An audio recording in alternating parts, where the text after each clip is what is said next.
Kun raadiyoo sagalee Oromooti.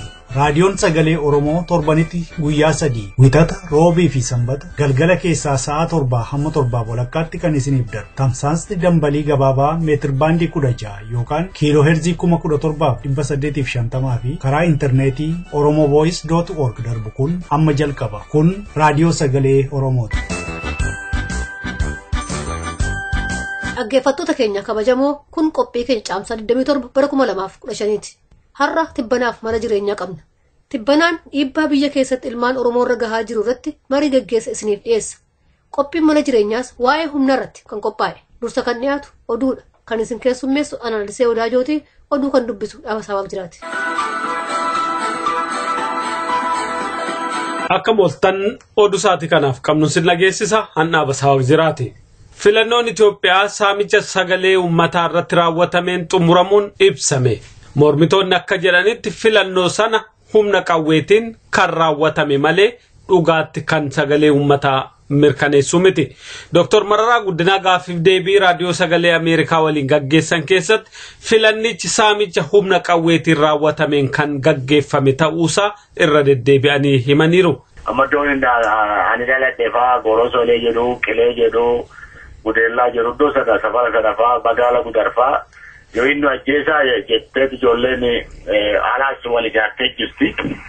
Egaa iyyi ka'aa jeequmsi ka'aa jiranis qawweedhaan fudhachuu sodaatanii iddootti kennan jechuu kooti akka. Amma walumaa galatti hin ilaaltanni ba'iin filannoo iddoon. Filannoo miti namoo filannoo miti kan deeme. Armid roobarii ta'eeran jira miti qawweedhaanii sagalee sabaa saamuudha malee kan deeme filannoo miti jechuu kooti filannoo itti waamiin. Filannoo kanaan kan wal qabate haga ammaatti namni tokko Oromiyaa giddugala aanaa Midaaqany keessatti ajjeefamuun gabaafameera. Namni ajjeefame kun obbo Gaaddisaa Camadaa kan jedhamu yoo ta'u kan ajjeefame immoo waraana mootummaa Itoophiyaatiin ta'uun beekameera. Sababni inni itti ajjeefame sagalee uummataa kabachiisuu irratti akka ta'e odeessachirraa nu ga'e addeesseera. Kun kanaan otoo jiru gareen taajjabdoota gamtaa Afrikaa filannoon biyyaalessaa marsaa 5ffaa Itoophiyaa taajjabee gabaasa taajjabbii kan yeroo ifa godhe. Gareen taajjabdoota gamtichaa kan hoogganan pirezidaantiin Naamiibiyaa duraanii Ifi Kumpiyaa Buhambaa filannoon Itoophiyaan gaggeessite tasgabbaa nagaawaa fi amansiisaa ture jedhan. Gabaasa yeroo kana boqonnaa adeemsa kenniinsa sagalee duraa filannichaa jedhu keessatti garichi sirni paartilee hedduu Itoophiyaa fuulduratti tarkaanfataa dhufuusaa gareen kun taajjabuusaa beeksiseera. Garichi Itoophiyaa erga galee jalqabee adeemsa filannoo duraa naga qabeessaaf tasgabbaa ta'uusaa akka hubate ibseera. Adeemsi filannoo duraa boongaatti deeggartoota kaadhimamtoota garaagaraa gidduutti walitti bu'iinsa uumamee tureen ala tasgabbaa fi nagaan kan raawwate jedha.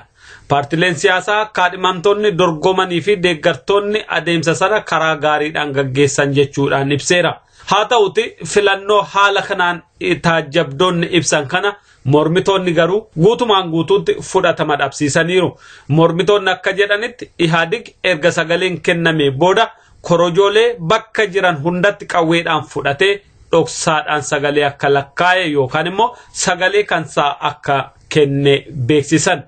Keessaayyuu iddoo mormitoonni jajjabinaan irratti dorgomaa turan Oromiyaa uummattoota kibbaa fi akkasumas naannoo Amaaraa bakka adda addaa keessatti filannoon sun erga kennamee booda taajjabdoota hidhuu fi ari'achuudhaan sagalee kenname fudhatanii akka kan ofii taasisan ibsaniiru. Hagammaatti filannicha ilaalchisee karaa mormitootaa wanti aga kanatti mul'atu ibsameen jiru.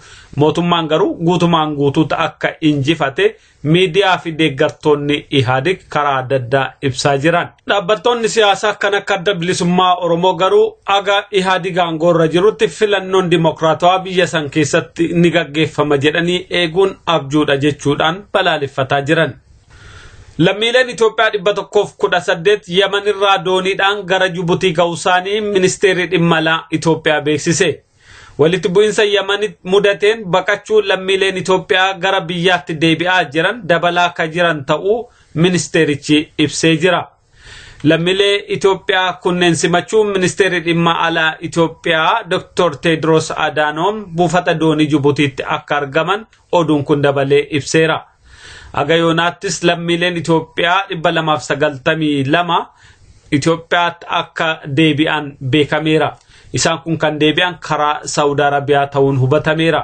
Yeroo ammaa buufati xiyyaara sanaa cufaa waan ta'eef dooniidhaan karaa Saudi fi karaa Jibuutii lammiilee Itoophiyaa biyyatti deebisuun kun itti fufee jira. Haa ta'uti Oromoonni hedduun haga yoonaatti warra deebi'an keessatti akka hin hirmaanne odeessachirraa nu yaaddeesseera. Oromoon gara biyyaatti kan hin deebine yoo biyyatti deebine mootummaan sun kana ammaa caala nu ajjeesa kan jedhurraa akka ta'e odeessi kun dabalee addeesseera. Gama biraatiin deeggarsa Oromoota naannoo Yaman jiraniif kennamu ammallee hedduu xiqqaa ta'uu oduun achirraa ba'aa jiru hubachiisee jira. Ameerikaa fi Tarkiin mormitoota Siiriyaatti leenjii kennuu fi meeshaa hidhachiisuu gargaaruu jalqaban. Leenjii Tarkiitti kennamaa jiru kana mormitoonni pirezidaantii Bashir al-Assad waraanaa jiran irratti hirmaataa jiru. Leenjiin kun akka jalqabuuf erga karoorfamee kan ture ta'us hanqina meeshaatiin adeemsicha agayooraa turuusaa Tarkiitti beeksifamee jira. Leenjii kana kennaa kan jiran loltoota Tarkii fi Ameerikaa ta'uu tajaajilli oduu Chaayinaa gabaaseera.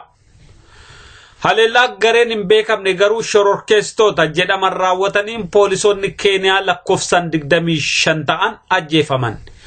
Balaa wixata darbe ga'e kanaan boombii karaa irratti xiyyeeffatameen konkolaataan poolisoonni ittiin deemaa turan daaraa ta'eera. Konkolaataa poolisoonni biyyatti ittiin imalaa turan boombii kiyyeeffameen erga barbadaa'e booda poolisoonni 25 kun battalatti akka dhuman himame. Haleellaa kana gareen shororkeessitoota Al-Shabaab jedhamu raawwachuunsaa akka oolle himameera. Waraanni Keeniyaas haaloo kana bahuuf tarkaanfiilee adda addaa fudhachaa akka jiru ministeerri biyya keessaa beeksiseera. Ministeerri biyya keessaa akka jedhutti bakkee garaagaraatti humnoota Al-Shabaab irratti tarkaanfiin fudhatamaa jiru milkaa'aadha. Garuu kun Al-Shabaabiin tarkaanfii fudhachuurraan dhoowwine. Pirezidaantiin biyyattii Uhuru Kenyaata gadda isaanii poolisootaa fi maatii poolisoota kanaatiif dabarsuu isaanii oduun achirraa nu ga'e addeesseera. Oduun har'aaf qabnu kanuma qophii keenyaa fi waliin nagaan nu tura.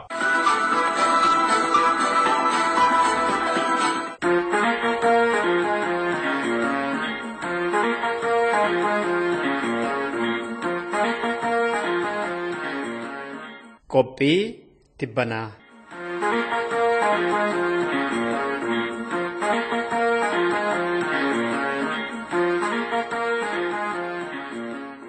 Dilbata darbe mootummaan Itoophiyaa yeroo shanaffaadhaaf filmaata siyaasaa gaggeessee ture impaayera Itoophiyaa keessatti. Baatilee dheeraadhaaf dorgomtoonni garee lamaaniyyuu mootummaa fi mormitoonni waan of harkaa qaban walitti darbataa bahani. Mootummaan mormitootaatiin sagantaa biyya bulchuu hin qabaniittiin jedha. Inumaayyuu misooma nageenyaa fi mirga dimokiraasii argaman kana gariin diiguu barbaadu gariin immoo itti huufsiisuudhaaf dandeettiin qabanii jedhaanii bahe. Mormitoonni immoo gama isaaniitiin mootummaan kun mirga namaa cabsuutiin dorgommii kan hin qabnedha. Hidhaa fi ajjeechaatiin beekama misooma hunda galeessaa fi nagaa fiduu haafuuti mirga fideera kan jedhuyyuu hojiirra oolchaan jiruuttiin jedhu deebisanii. Itti fufanis mootummaan kun kan Itoophiyaa otoo hin taane kan gartuu fi loogiiti afaan qawwee fi basaasaatiin nama sodaachisee bitaa jiraattiin jedhu. Filannoon baranaa walaba haqa qabeessaa fi karaa nagaatiin raawwatamaa jedhee afaan guutee dubbataa bahe mootummaan Itoophiyaa. Mormitoonni immoo keessattuu Madirek akka amalasaa yoo mootummaan kun barana hatuu baate wallaalla jedhaanii ture. Filannoo kana alarraa tajjabuudhaaf kan gamasitti imalee tokkichi gamtaa Afrikaa qofaadha. Gamtaan Awurooppaa filannoolee darban hundumarratti qeeqaa fi yaadan kennaa ture fudhatama waan dhabeef baranas akkuma kanaan duraa filannoon sun haqa qabeessa ta'uu dhiisuu waan maluuf nama kiyya achitti ergee hin taajjabu jedhee dide. Ameerikaanis hin ergine. Biyya keessaa gamtaan dhaabbilee hawaasummaa ofiin jedhan taajjabneerraa jedhani. Namoota uummata keessaa bakka buufamanis akkasuma. Mormitoonis taajjabdoota mataa isaanii ramadatanii ture gaafa filannoo sanaatti. Filannoo baranaa kun haqa qabeessaa fi nagaan xumurameeraa jedhaniiru gamtaan Afrikaa, gamtaan dhaabbilee hawaasaa biyya keessaa fi namoonni uummatarraa bakka buufamaniiru jedhaman karaa sabaa himaalee mootummaa Itoophiyaa. Mormitoonni immoo taajjabdoonni keenya buufata filannoo sanatti reebamanii ari'amaniiru jedhanii himachuu eegalani battaluma filannoon eegaletti. Bakkoota hedduutti keessattuu immoo Baalee, Harargee fi Wallaggatti filannoon eegalee sa'aatii muraasaan booda xumuramuusaatu gabaafamaa ture karaa sabaa himaa mootummaa. Miliyoona 86 kan galmaan keessaatii harka 100 keessaa harki 85 bahanii filataniiru jedhame miilana akka boordiin filannoo fi miidiyaan Itoophiyaa jedhutti. Akka seera filmaata biyyattiitti kan mo'ate kan inni labsamu karaa boordii filannooti gaafa waxabajjii 19 isaan dura nam tokkollee ani mo'adheera jedhee dubbachuun qabu.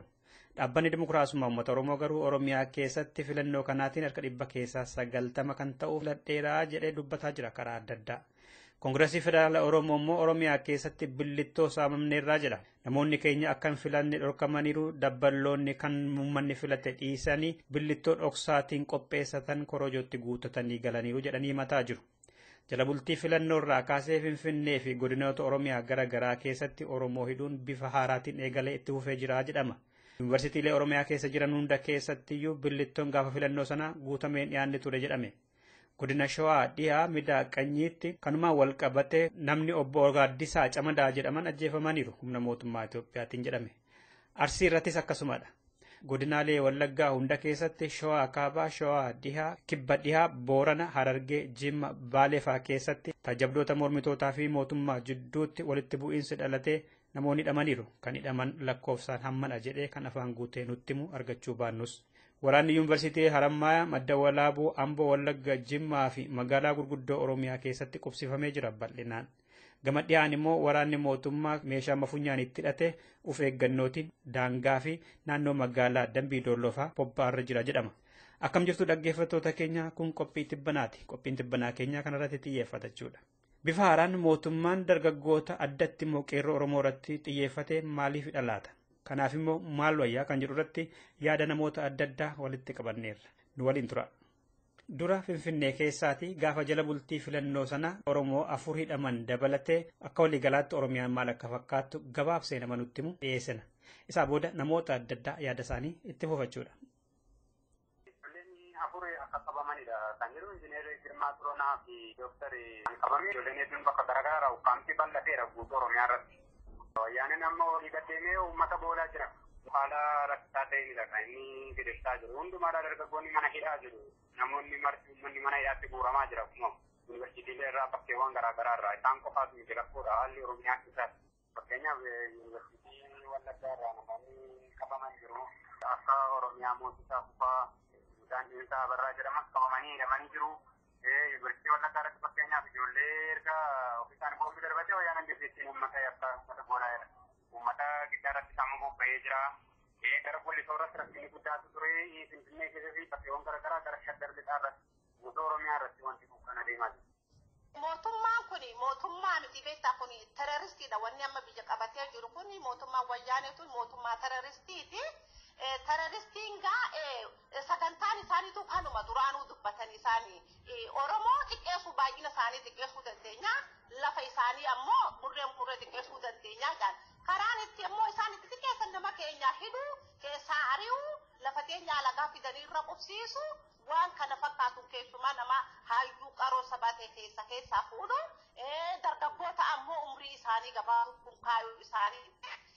Isaanii isaan akka qabatanitti haa qabatanii Oromoon ammoo abaluutu hidhame, abaluutu wareegame, abaluutu fannifame odoo hin tahin ka'ee gamtaadhaan tokkoome qabsoo isaa finiinsuu qaba. Qabsoo isaa walumaa galatti qawwee qofaan odoo hin ta'in waan barbaachisaa tahe maraanuu hiriiree tokkummaadhaan itti yoo deeme laphee dhibee itti deeme wayyaaneen guyyaa tokkollee hin bultuu jechaadha. Kanaafuu Oromoo hidhamaa jira, ajjeefamaa jira, biyyaa baqatee kaan bishaan dhumaa jira, kaan billaan qalamaa jira. Terroristiin akka isaa qaqqalaa jiran achi dabarsee fi kanaafuu Oromoon jabaatee tokkummaadhaan yeroo qabsaa'u amma yeroo isaati kun bakka seenu dhabeetti kan kana godhuu fi muddamsuurraa kan ka'e hafarsaa jira, woboon hafarsaa jira, qeerroon biyya keessa hafarsaa jira, bakka adda addaatti waan hafarfamaa jiran sagantaan isaanii warra kufee cabee jira.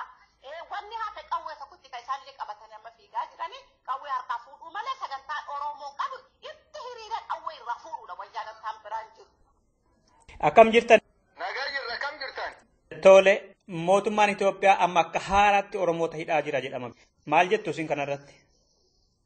Hadiin mootummaa wayyaanee Oromoo hadhuu jirtu waan haaratti miti. Homqarattu iyyuu harkaa qabdu. Amma immoo daran kijabaachaa deemuu waan jirtuuf waan kanarratti Oromooni wayyaanee dur dhaabatu lakkisi wayyaanee dalaguu jirullee waan bahuutti hin jirreef waan inni maqaa Oromtittiitiif hadhamuu jiruuf tu'uu jiruuf saamamuu jiruuf dhaanamuu jiruuf waan kanarratti Oromoon fuul gamtakkaa deeffatteetiin filmaatii haqa waan hin jirreef dimokiraasii waan Itoophiyaa lafa jedhamsuun keessi hin jirreef Oromoon qabsoo ofii gamtakkaa gundeeffatteetiin diin kana akka firra faccifti tanaafuyyuu laftan gubba deemu jirra ganni 60 ganna 40 yookiin yookaan 70 geenna addunyaa tanirra deemu jirra hagiyoomi wal diinna hagiyoomi wal balleessinaa yoo diin khinu keessin jiraatin diinummaan kunuu dandeetina kan cufu nu injifateetin irree qabcuuf nutti ol fudhachuu hin danda'u irree yoo taatellee nutti irqabaa horiillee yoo taanan nutti irqabaa gootallee taanan nutti irqabaa hayyuullee taanan nutti irqabaa hayyuun kenna hayyuu diinan ta'ini hayyuu Oromoo akka inni ta'u Oromoof dhaamaa jechaan hin gamkiyyaa. Hello, sinna gojja. Akkam nagaa? Nagaa akkam fayyaa qabdani nagaa? Nagaa. Mootummaan amma garmalee nama hidhaa jira Oromiyaa keessatti jedhama. Isin maal jettu? Mootummaan wayyaanee egaa kun amaluma isaati jechaadha. Uummata Oromoo yeroo ammaa duula addaa ta'e duula hidhaa irratti gaggeessaa jira. Ka dargaggoonni keessattuu sadarkaa dhalli Oromoo gaduma bahee mana isaatti ol deebi'ullee itti yaaduu irra jira jechaadha. Haalli kun haala fokkotaa fi yeroo akka malee fokkottuudha dhala Oromoo kamiyyuu jechaadha. Maaliif mootummaan kun waan abdii murate natti fakkaata. Kanarraa kan ka'e akka waan rakkoo Oromoo humnaan waan hiikuutti fakkaate na fakkaata. Kun immoo abbootiin isaanii warrootuma nama ajjeesaa turerraa illee waan barnoota fudhatan natti fakkaanne dhumni isaanii maal akka fakkaatu hunduu ni beeka. Humni akka fala hin taane humni xumura isaaniif kufaatii isaanii yoo waan shaffisiisu alatti wanti biraa waan isaan keessaa bu'aa argatan wanti jiru natti fakkaatu. Amma keessattuu immoo hayyoota Oromoo beektota warra qaroo ta'an maqaa qeerrootiin itti farrajee injiineroota fa'aa doktoroota fa'aa hidhuu jalqabeera Finfinnee irraati. Irra jireessa immoo barattoota irratti xiyyeeffatee hidhaa jira mootummaan kun jedhamee komutama. Maaliif isaan irratti xiyyeeffatan laata akkasiin hubattanitti? Kana fakkaatutti namoonni kun qaroo Oromooti, beektota Oromooti, eenyuun oluttuu wanti hundi rakkoon saba isaanii dararamni saba isaanii namni galuu fi qaama kana humna waa beekuudha humna waa barate yeroo humna waa barate kana humna waa beeku kana yoo dafanii keessaa funaananii fixanii kaan hidhaadhaan kaan ajjeesaadha yoo humna kana dadhabsiisanii kan gadafe homaa hin godhu maaliif dammaqinsa illee hin qabu dammaqinsa kan horu humna kana sochii amma morma jalatti isaan hudhee jiru. Kana agartanii sababni isaa namoota humna baratee beektota Oromooti kan jedhan kana keessattuu dargaggoo qeerroo amma sosso'aa jiru haala adda ta'een qabsoo Oromoo kana ofitti simatee sochoosaan jiru humni irri caalli isaa humna waa beeku humna baratee jechaadha. Tarkaanfii irratti fudhannee kaan sodaachisaan kaan ajjeesaan kaan hidhaadhaan yoo qaama humna kana laaffifnee wanti gadafe yaaddoo nutti hin ta'u waan jedhanii itti fakkaata. Kanaaf Oromoon maal godhuu qaba? Oromoon yeroon ammaa kun yeroo haala agartee baay'ee murteessaa ta'e irra waan ga'ee jiru natti fakkaata. Eekaa wallaalaa qotee bulaa daldalatee bulaa barataa barsiisaa otoo hin ta'in qabsoosa akkuma amma itti jiru kanatti wal qindeessee diina keessa illee harka ulee diinaa ta'ee jiru kanallee hunda kan hin hafin jechaadha dammaqfatee gurmuu tokkoon hirree tokkoon diinni kun diina akka saba Oromootti nuti xiyyeeffatee nu balleessaa jiruuf waan ta'eef warri ulee ta'ee fi jala sossoo kunillee hundi waqtiin inni jalaa dacha'uu qabu amma natti fakkaata of hubatee karaan isaan irra jiran kun karaa isaan hin baafne ta'uu hubatanii qabsoo haqaa hirree tokkichaan yeroo dhumaadhaaf diina kana of dura maqsuutu falata. Hello. Ni dhaga'ama. Sadarkaa umurii kee warri jiran qeerroon shamarran dargaggoonni Oromoo hidhamaa jiru jedhan maal jettati kanarratti? Waan akka malee gaddisiisati. Jechuun wanni mootummaan akkas godhuuf ka hamma lafa ka'ee jechuun yoo bilisummaallee taate yoo jabeenallee taate ka Oromoo jabeessee lafa kaasuu dargaggoof shamarran waan heefree waan kana warra lafa ka'uu jiru kan obbaasuuf ree akkas godhaniini dargaggoof shamarran sun jabeessuu qabna jabaadhaa. Dhaggeeffatoota keenyaa kanarratti deebi'ii mootummaa Itoophiyaa argachuudhaaf waajjira obbo Reedwaan Huseenii fi caffee Oromiyaatti deddeebisne kan yaalle nuuf hin milkoofne yoo isaan tole jedhanii deebi'ii kennan guyyaa bira qabannee deebina. Kanarraa waan nu caqastaniif horaa bulaa an Lassuu Duulaati.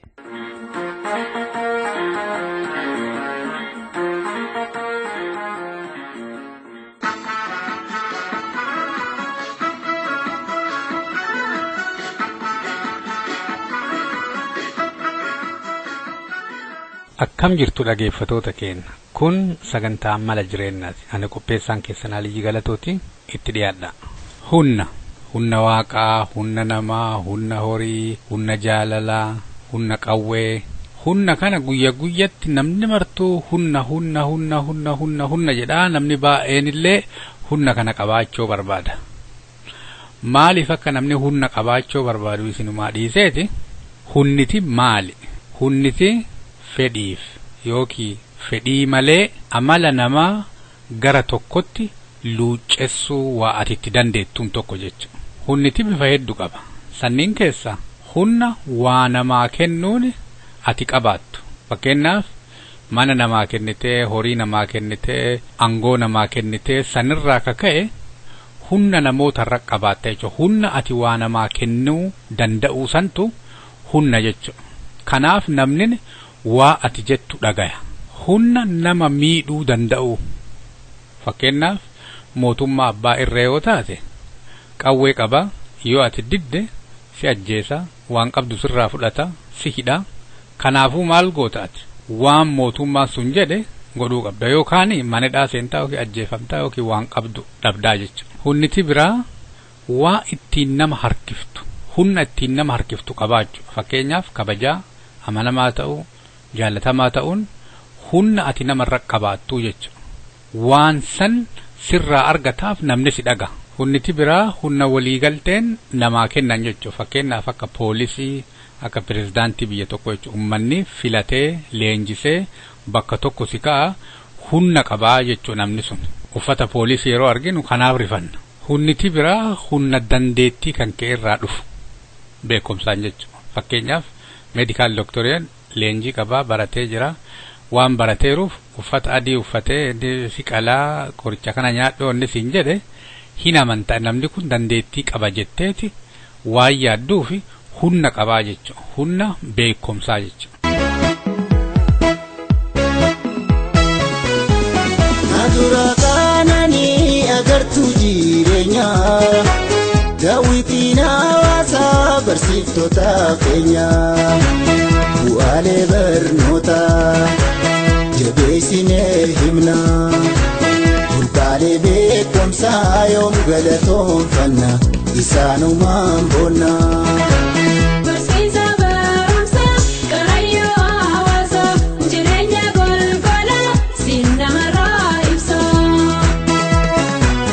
Abdii muratini jabaadhu barsiisa galanni kendumu seenaa keessi boonsa.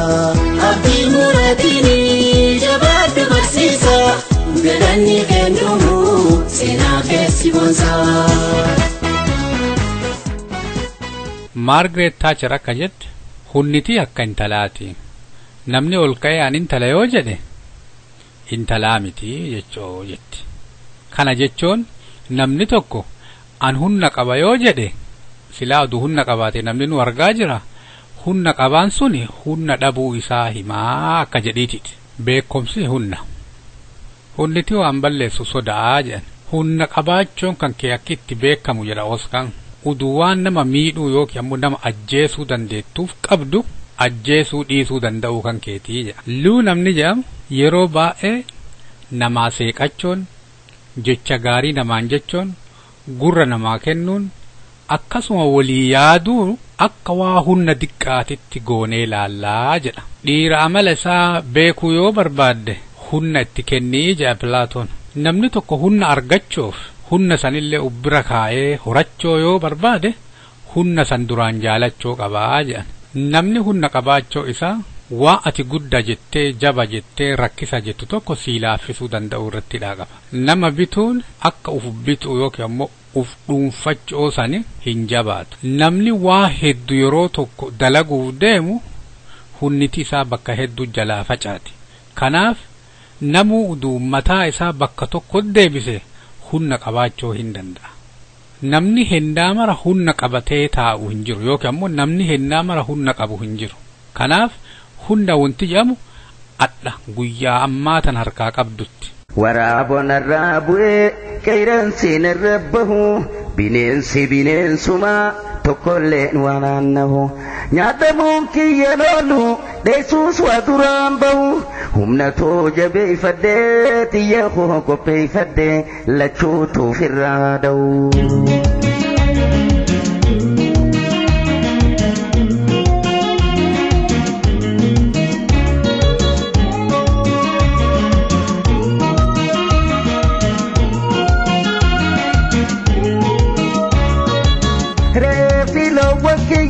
Kabanyaan ani ore ani eeggachuudhaan waraaboo nyaachuu ture sani firraa hambisnaan qabsoodhaan firraa mure kan dhiigatuutu dhufe qeerramsaan natti dabre osoo tirreebaa jiru kanaaf godaa ari'ee lammaffaan nyaachuudhaaf waraaboo lafaa ka'e karaan toogeesse jee.